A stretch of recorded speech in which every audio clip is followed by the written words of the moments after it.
Good morning everyone. Deepti S K education hub channel पर आपका स्वागत है। पिछले वीडियो में हमने प्रश्नावली 8 त्रिकोणमिति की थ्योरी का अध्ययन किया था। आज हम प्रश्नावली 8.1 का अध्ययन करेंगे। 8.1 को हल करने से पहले मैं आपको बताती हूँ कि पिछले वीडियो में हमने कुछ विशिष्ट कोणों के त्रिकोणमितीय अनुपात पढ़े थे। हमने गलती से कॉसेक के जब मान बताए थे उनको कॉस बोला था, अर्थात ये कॉस के मान नहीं है, कॉसेक के ही मान है, इसलिए आप इसको कॉसेक ही पढ़ें। प्रश्नावली 8.1 फर्स्ट क्वेश्चन है, त्रिभुज एबीसी में कोण V समकोण है। भुजा AB बराबर 24 सेमी और भुजा BC बराबर 7 सेमी है, तो निम्न के मान ज्ञात कीजिए। Sine A, cos A, sine C और कॉस C। हमने सबसे पहले त्रिभुज ABC का निर्माण किया है, जिसमें जो कोण V है वो 90 डिग्री है। हम जानते हैं कि पाइथागोरस प्रमेय से कर्ण का वर्ग बराबर होता है लंब का वर्ग प्लस आधार का वर्ग। हम जानते हैं कि 90 डिग्री जो कोण होता है उसके सामने वाली भुजा कर्ण होती है, इसलिए AC का वर्ग बराबर होगा 24 का वर्ग प्लस 7 का वर्ग। 24 का वर्ग होता है 576 और 7 का वर्ग होता है 49। दोनों का जब टोटल करेंगे तो 625 प्राप्त होता है।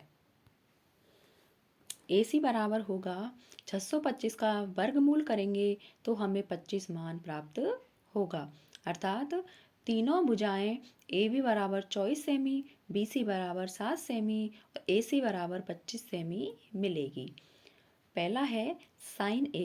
हम जानते हैं लाल बटे कक्का से साइन A बराबर होता है लंब बटा कर्ण बराबर साइन A कोण के लिए लंब का मान होगा BC, अर्थात 7 बटा कर्ण होगी 25। इसी प्रकार कॉस A बराबर होता है आधार बटा कर्ण और कोण A के लिए आधार होगा 24, इसलिए 24 बटा 25। साइन C, साइन का मान होता है लंब बटा कर्ण, कोण C के लिए लंब होगा 24 और कर्ण होगा 25। इसी प्रकार कॉस C बराबर होगा आधार बटा कर्ण और कोण C के लिए आधार होगा 7 और कर्ण होगा 25, इसलिए कॉस C बराबर होगा 7 बटा 25। इस प्रकार हम सभी त्रिकोणमितीय अनुपातों के मान ज्ञात कर सकते हैं। नेक्स्ट क्वेश्चन है, यदि सेक थीटा बराबर 13 बटा 12 हो तो अन्य सभी त्रिकोणमितीय अनुपात ज्ञात कीजिए। हम जानते हैं कि कॉस थीटा बराबर होता है 1 बटा सेक थीटा, इसलिए कॉस थीटा बराबर हो जाएगा, सेक थीटा के मानों को हम पलट देंगे तो कॉस थीटा बराबर 12 बटे 13। हम जानते हैं कि लाल बटे कक्का से कॉस थीटा बराबर होता है आधार बटा कर्ण, और जब हम समकोण त्रिभुज का निर्माण करेंगे तो माना AB और C समकोण त्रिभुज है, कोण भी 90 डिग्री है, तो और हमने कोण C को थीटा माना है, तो कोण थीटा के लिए कर्ण का मान 13 होगा और आधार का मान 12 होगा। पाइथागोरस प्रमेय से लंब का वर्ग प्लस आधार का वर्ग बराबर कर्ण का वर्ग, इसलिए AB का वर्ग प्लस 12 का वर्ग बराबर 13 का वर्ग।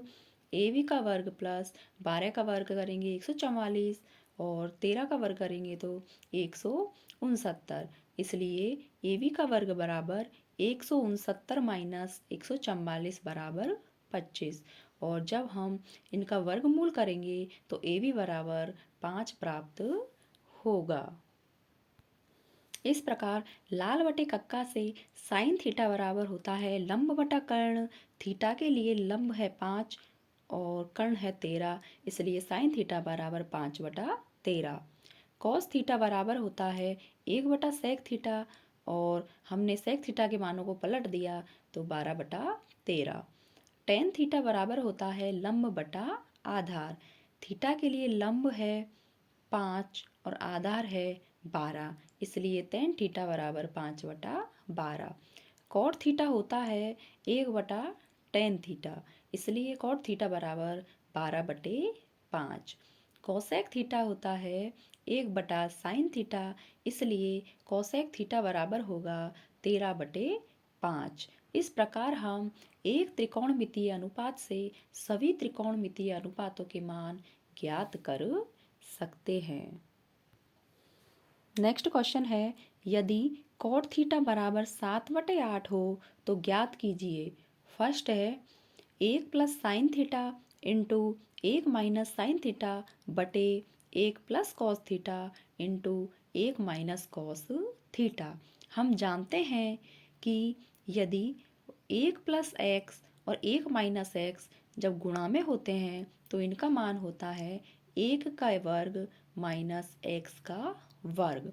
इसलिए जब हम इन दोनों का गुणा करेंगे तो 1 - sin थीटा का वर्ग बटे 1 - cos थीटा का वर्ग बराबर, हम जानते हैं कि cos² theta plus sin² theta बराबर 1 होता है।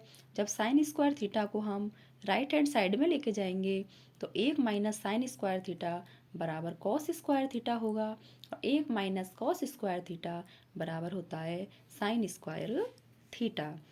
अब हम इनको cos थीटा बटे sin थीटा और पूरे का हम वर्ग करते हैं बराबर cos थीटा बटे sin थीटा होता है cot थीटा और इसका वर्ग करेंगे बराबर 7/8 का वर्ग करेंगे। क्योंकि हमें क्वेश्चन में cot थीटा का मान दिया है 7/8, इसलिए हमने cot थीटा का मान रखा 7/8 का वर्ग करेंगे तो 7 का वर्ग 49 और 8 का वर्ग 64 प्राप्त हुआ। इस प्रकार चूंकि हम जानते हैं कि cot थीटा बराबर होता है 1/tan थीटा, और जब हम tan थीटा के मान को पलटेंगे तो हमें cos थीटा बटे sin थीटा अर्थात cot थीटा बराबर होता है cos थीटा बटे sin थीटा। सेकंड क्वेश्चन है cot² थीटा बराबर, चूंकि क्वेश्चन में cot थीटा का मान है 7/8 तो 7/8 लिखेंगे और इसका वर्ग करेंगे तो हमें 49/64 प्राप्त होता है। इस प्रकार हमने प्रश्नावली 8.1 को हल किया है। यदि आपको 8.1 में कोई भी डाउट हो तो हमें कमेंट बॉक्स में कमेंट कीजिए और हमारा चैनल अच्छा लगे तो इसे लाइक कीजिए, सब्सक्राइब कीजिए एंड शेयर कीजिए। मिलते हैं नेक्स्ट वीडियो में। Thank you.